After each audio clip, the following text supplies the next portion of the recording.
and welcome to the Chris Wolfe podcast on iCode Media. Today I had a great conversation with Dr. Mike Rothschild, and what I wanted to do was have a conversation about how we're planning our retreat that he's leaving. Mike has been a good friend of mine. He's also one of my mentors and a coach, and so I'm happy to have him on to talk about what our retreat planning is going to sound like, and I hope it benefits you. As always, be sure to subscribe to the podcast, write a review, share it with your friends, and support those who support us. So, Mike, thanks again for doing this. This has been a ton of fun to get to know you over the years. And you're like the first person who has been on the podcast. This is number 3, I think. So you are the most booked person on this podcast. Oh, that's great. That sort of makes me feel like the Saturday Night Live host. I think after 5, they get some sort of special recognition. There's a club. So maybe we can start a club for iCode Media Podcast. But it is a joy to be back. I always enjoy talking to you and to Ted about all the different things. You guys are such thought leaders in the profession, and keeping these conversations going, as you know, I really enjoy and love having these chances to talk about a variety of things. Mike, in your mind, what do you think is the difference between a mentor and a coach? Because to me, you've been both. And I would say even in addition to that, you're a friend. And sometimes it's hard to uncouple those lines. But when I hire you to do things, I'm happy to pay you. So in your mind, how would somebody kind of approach this from a profession that's so small and saying, look, I'm available. I want to hire somebody to do something. And how do we not blur those lines? Because I never feel like it's awkward or any of that sort of thing. So what is your thoughts on that? Well, that is really a good question that I was not prepared to answer, but it's really thought-provoking if you think about it. And as I was thinking of the answer to that question, I was thinking of kind of a Venn diagram, with those 3 circles. You got mentor, coach, and friend, and they really kind of overlap. And I think you need all of them. So a mentor, I think, is someone, I think of as a mentor as being someone who's where you want to be, right? Someone that you want to look up to. Or someone that you're aspiring to become. So in optometry, you would think of someone who's been in optometry for a long time, and you just kind of go watch them, ask them questions about how they got there, and they sort of share their experiences with you. And certainly they do a fair amount of coaching along the way, but a coach is more someone that you've asked to sort of take responsibility for encouraging you along the way. So I think that when you say to a mentor, hey, will you help me and hold me accountable? Then they've started blending over into that coaching aspect of what they're doing. And, sometimes there's a fee for that, and that's what you're talking about, where they're asking you to do that. And mentors typically don't charge, but a coach may do that, where they're actually spending time looking at your results, adjusting their advice based on those results. If you're not getting the success that you want by trying this one thing I recommended, or if you're not doing it, or you don't like it, or you want to try something different, then a coach would be sort of responsible for adjusting that advice, trying something different, and continually following up and seeing how you're doing. And a friendship is just something that develops from all of those. I mean, friendship, I think, is just any kind of relationship that you have where you have mutual enjoyment in being together. I have friendships with my patients, with my staff, with my students, other faculty members. So a friendship, I think, is certainly something that you can encourage kind of along the way that sort of transcends all of those professional relationships that you can have. So that's a really, really good question. And I don't know that you can completely draw distinct lines between them. I think that's okay. I don't think we have to draw lines between them. I think it's just the best of all of those things kind of do blend together. And really what happens that's the best is that when you go out to dinner, you figure out a game so that your other buddy gets to pay for that dinner and he gets to pay for both of it. Yes. How did you rig that game so that and anytime you throw gambling. I'm sorry, what was the question, Chris? No, I don't think you or I had to pay. I think Ted had to pay. Maybe you did, but you figured out a way that Ted have to pay for. Oh yeah, okay. Well, I guess I figured out a way to make you and Ted pay. That's exactly what happens. So I think that anytime you throw gambling into any sort of relationship, that there may be some enhancement or discouragement from the friendship part of the relationship. That's good. So, all right, Mike, let's get to what I need to think about when I'm thinking about a retreat. So, there's a bunch of different types of retreats that you do. And last year you came and did one for our office. And the real thing that we were trying to do is kind of add to the cohesion after COVID coming out, trying to reinforce our team and what we're trying to do together. And you kind of helped us build a plan for um, continuing communication as well as team building exercises that are organized and not organized by me. And that has been really great. And we've really stuck to a lot of those things like daily huddles, things like our team will go out and have drinks on their own or whatever they're going to do, hang out on their own together on a monthly basis. Um, so this time, what I asked you to do, or actually what you said, hey, Chris, what are you looking for in this next retreat this year? I said, I want to reinforce that. I think that there's these, that part of what makes us different as a practice is that we do invest in our people. We want to have a really good place to practice. We want to have a great culture. So I want to do that, of course. That's pretty open-ended. So you can elaborate on that if you want. But the other thing I wanted to do was kind of reevaluate our mission statement and our core principles. So let's work through that a little bit in terms of our planning of this meeting. Absolutely. So I thought that what we would do first is sort of recap, exactly what we did last time, just like you were saying. So last year, as you remember, anytime someone hires a coach to come into their practice um, to have a retreat, a team building retreat or an organizational retreat, it's a relatively strong practice to begin with, because if you think about it, number one, it's the type of practice that invests in its people, right? And so there's the habit of doing that. You usually just don't start out by doing something like this.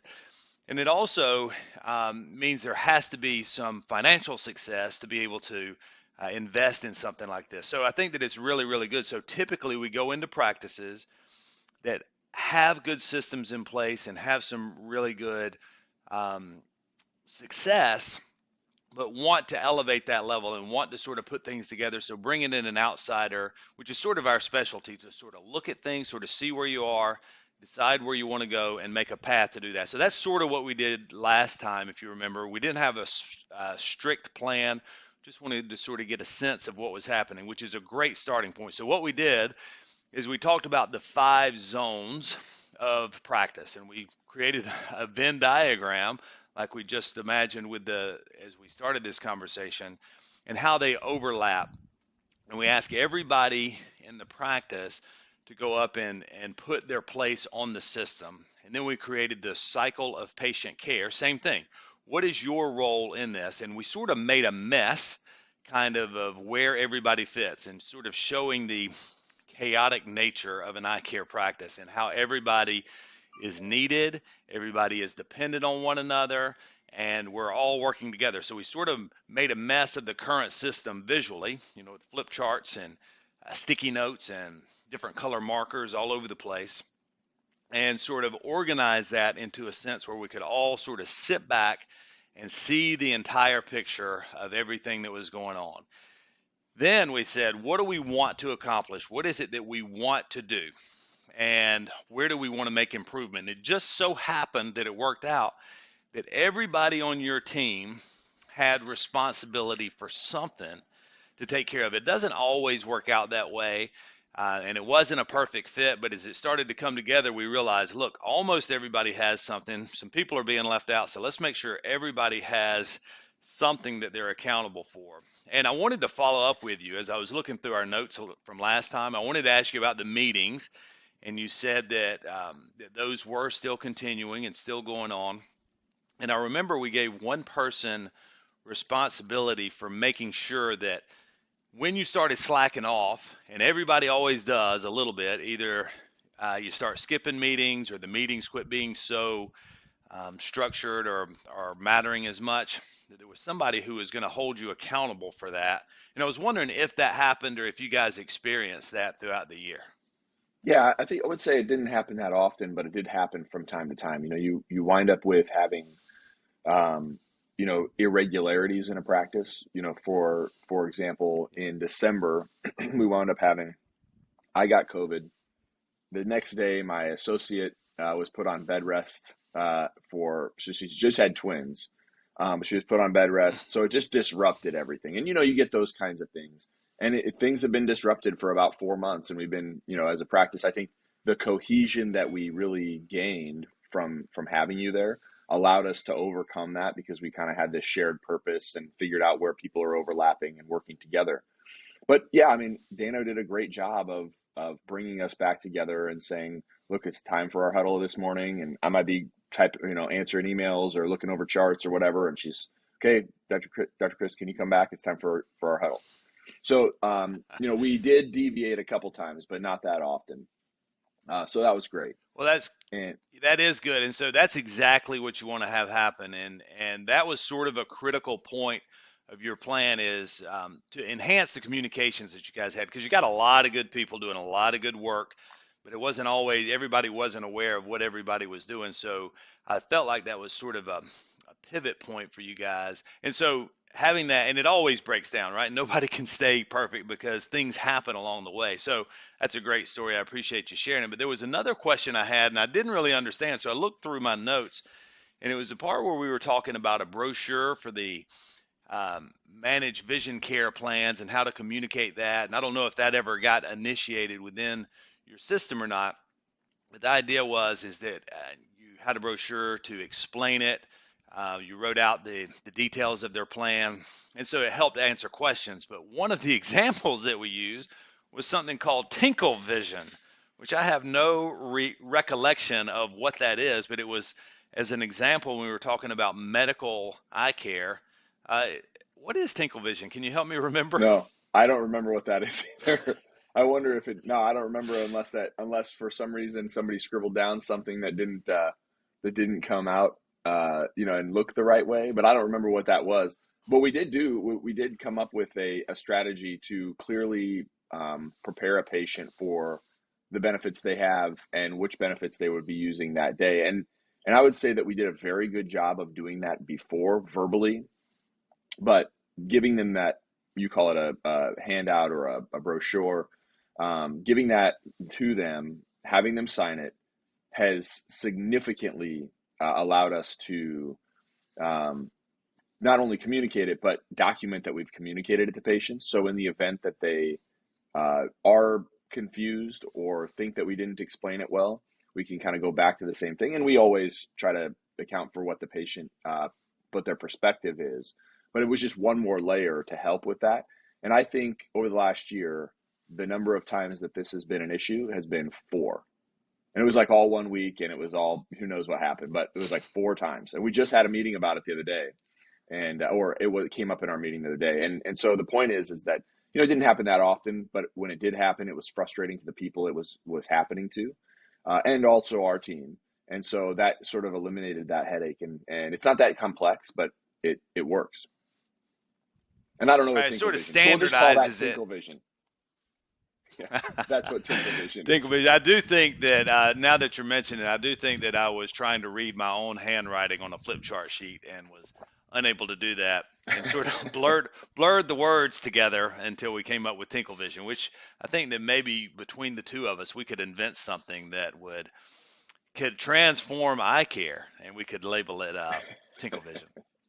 So I think this it's a good idea. upcoming year, you are going to we were discussing kind of what are our plans for the upcoming year, getting ready. And so you dedicated a year ago to, or 11 months ago, to make this an annual event and to invite me back. And so everything is progressing, and I really appreciate that. But this year you decided that you wanted to do something more foundational. So what we did last time is we tried to organize things, put some changes in place that sort of sharpen it up.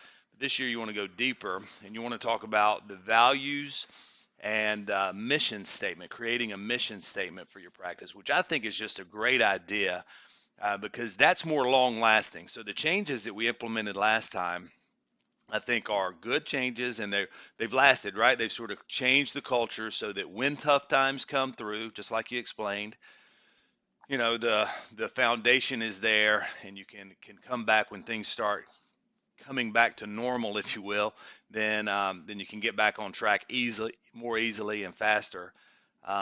But values, by putting them in place when tough decisions need to be made, you can always go back to what matters most because you've spent some time and energy putting into values, and that can really be transformative for the long-term culture of a practice.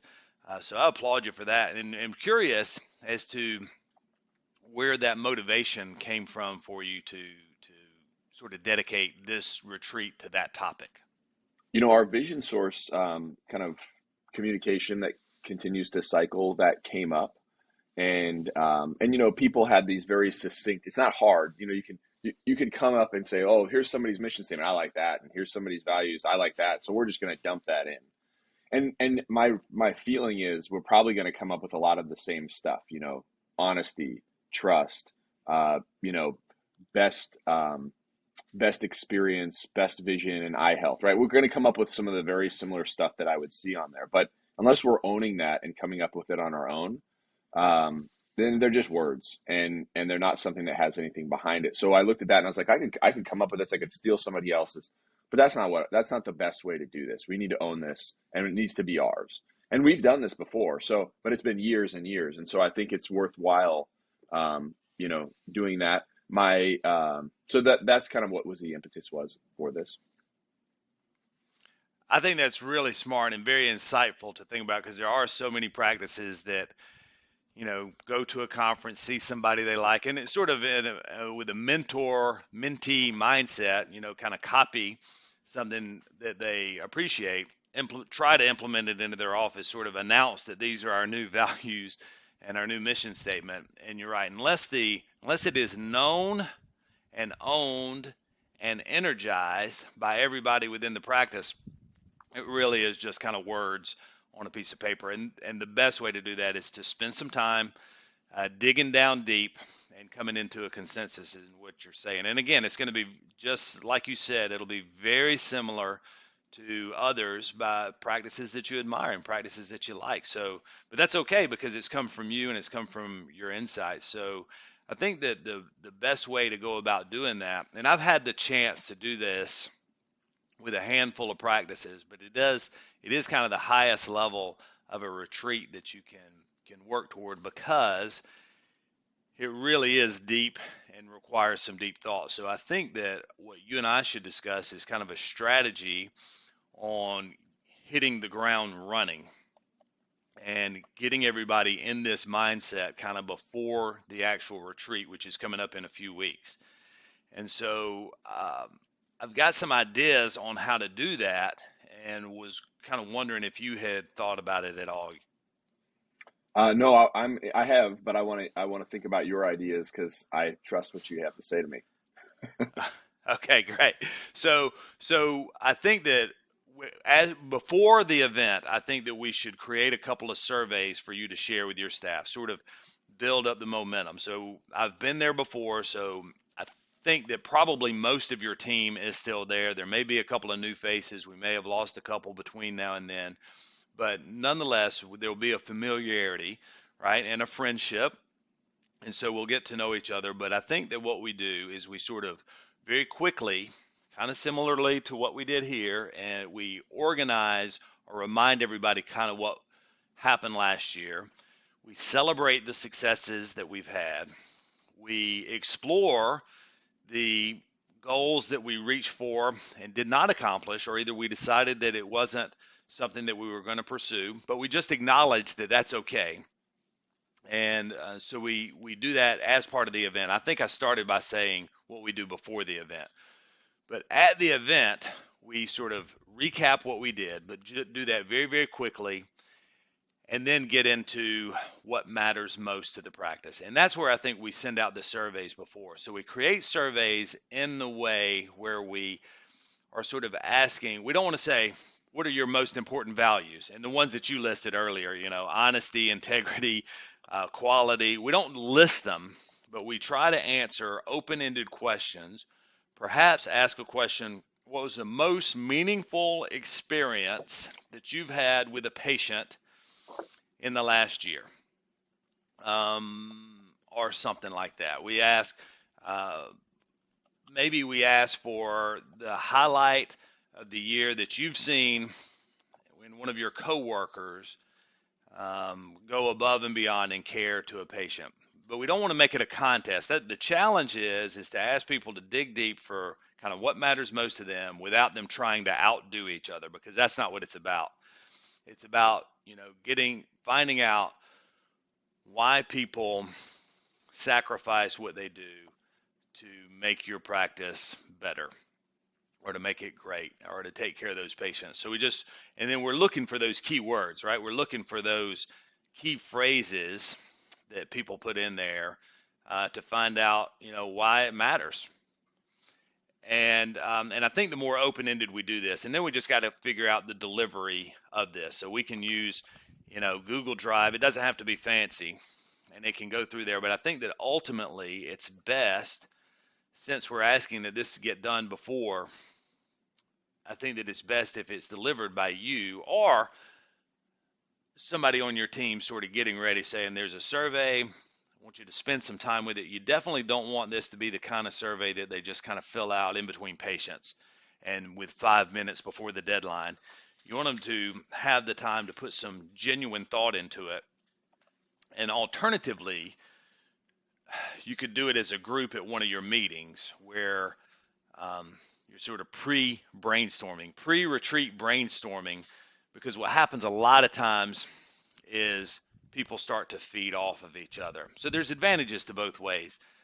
And so as I'm talking, I'm sort of developing the process as I think. But the point is that we need to do something to get people's mindset right before we start this, because it's a pretty deep topic, and it's not something that you can just immediately get into. Since we only have a day, we want them to sort of think about it beforehand. Then we get in there, we recap what we did last time, we start asking these same questions, sharing the answers that we've gotten, and come up with some key phrases, some key words that are the foundational statements. So we build the foundational statements first, and then we make it pretty. And when we take your foundational statements and make it pretty, put it in sentence form so that you can put it on the wall out in the optical, or put it in every room within the practice, then you start to energize it and you start to think about it, because it's up in front of everybody and it's the words that they put. So it needs to be suitable for public viewing at that time. So and I think that's what we announce is the goal of the day. Our goal by the end of the day, we're not going home until we have come up with a good mission statement that we all believe in, that we all contribute to, and that it will guide us in the future development of our practice and how we take care of each other and our patients. Yeah, I think that's perfect. I mean, I think, as I'm thinking about how we're going to plan our next Wednesday meeting. So we always do huddles. We've talked about this before. We do huddles for Yeah. 5 minutes every day. And then our Wednesday meeting is about a half-hour meeting where we talk about bigger issues, sometimes just general strategy issues, or, idea sharing issues. But we'll probably need to do is spend, what I think we'll do is, if we can have that survey hammered out, I'll mention it. I'll give them the idea for what we're going to be doing. We'll talk about the retreat, because we've mentioned this before, and I'll do that this next Wednesday. And then following Wednesday, we're actually going to send, and we'll take that entire time for people they can see the survey before, but they'll take the entire time to work on their own surveys. So they're getting time set aside to do this during a meeting. What do you think about that? I think that's perfect, because what you're doing is you're just ramping it up, right? You're doing step one. Here's the survey. Step two, here are the results of the survey. Let's collaborate a little bit. And then, so you're taking 2 steps to get that mindset right before the actual event. So I do think that's perfect. Yes. Okay, great. Well, Mike, so tell me what else do I need to prepare for? Anything else besides Well, I bourbon think, and steaks, whiskey marinated steaks? that sounds perfect to me. So I'm not sure how the timing is going to work, but you remember that Leadership OD Book Club is going to conclude the night of our retreat. And so you're certainly invited to participate in that. We're going to be talking about fundamental number 6, which is strive for a better team, which I really can't think of a better example than what you're doing to commit to an annual retreat and have that because I think that's the best team building concept. And then, yeah, it's all the logistics that you're talking about. You know, do you have a place? Do you have food? Do you have bourbon? Do you have what else is set up for us to make sure that everything's working out? Do you have plenty of flip charts? I can bring markers, but flip charts are kind of hard to get on an No, airplane. we have all of that. Um, We have all of that. We're also planning on hopefully this year we'll be able to, it'll be nicer where we can spend some more time out on the driving range or doing some other games like putting contests or something like that. But this year it's going to be the same place, but hopefully I'm hoping that we have a little bit better weather than last year. I don't remember the weather being bad. Anytime I come to Nebraska, I imagine, snow banks, and it seems like there wasn't any snow up there, so I was pleasantly surprised. But it was a little on the cold It's chilly. side. Yeah. But I think that it's okay. If it's okay, I'd like to sort of share with your listeners your comment about the driving range. Anytime you do an event like this, I do think that it's important, like you've planned, to put in some sort of physical activity that you can do together. It doesn't have to be fancy, doesn't have to take long. It kind of needs to be up and moving around. Driving range, putting green or great, putt, laser tag, ropes courses, go karts, escape rooms, anything, bowling, anything where you can just get up, move around, have some fun together because it is scientifically proven to enhance creativity that if you'll break up an exercise like this, work really hard, take some time to go play a little bit together, and then come back together, that the creativity level and the collaboration sort of increases dramatically once you do that, and it really really pays off. And you never feel like you have enough time to spend an hour or two of your one day event uh, wasting time as it feels like you're doing, but it is so valuable and it always pays off. Should we plan to do that? I can't remember when we planned for that last year. Do we do it after lunch? Do we do it before lunch? Is there a special time in your mind? Not really. I think that as long as it's, meal breaks are kind of a natural time, and it seems like that's what we did last time after lunch. You sort of get around, moving around. That's when you start falling asleep, and it's tough to re-energize people after a meal. But you definitely want to have work before it and work after it. So as long as those two things are included, I think that will be fine. Awesome. Awesome. Well, Mike Rothschild, thanks again for doing this, man. I'm excited for you to come up, and I'm so grateful that you're doing this for us. Chris, thank you. I can't wait. I'm looking forward to it. I've been looking forward to it all year, and I'm excited that it's going to be a deep topic, and we're gonna change the world.